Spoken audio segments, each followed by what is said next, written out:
1 தெசலோனியர் 4:3 வாசிக்கலாமா? நீங்கள் பரிசுத்தமுள்ளவர்கள் ஆக வேண்டும் என்பதே தேவனுடைய சித்தமாயிருக்கிறது. நாம் பரிசுத்தம் உள்ளவராகணும்படியே தேவனுடைய சித்தமாயிருக்கிறது. அப்படின்னா நாம் இன்னும் ஒவ்வொரு நாளும் கிறிஸ்துவுக்குள் வளருவது தேவனுடைய சித்தமாயிருக்கின்றது.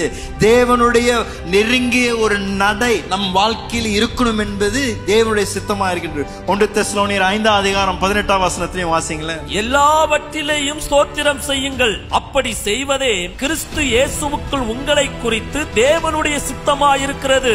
எல்லா சூழ்நிலைகளிலும் எல்லா காரியங்களிலும் தேவனுக்கு நன்றியும் சோத்திரங்களை செலுத்தி வாழ்வதுதான் தேவன் நம் வாழ்க்கையில் தம்முடைய சித்தமாக வெளிப்படுத்தியிருக்கின்றார். அப்படின்னா என்ன நடந்தாலும் என்ன நடக்கலனாலும் தேவனுடைய சித்தம் என்னவென்றால் நாம் தேவனுடைய சந்தோஷத்தினால் நிரம்பி தேவனுடைய திருப்தியால் நாம் ஒவ்வொரு நாளும் நடப்பது தேவனுடைய சித்தம் என்று அவருடைய வார்த்தை நமக்கு போதிக்கிறது.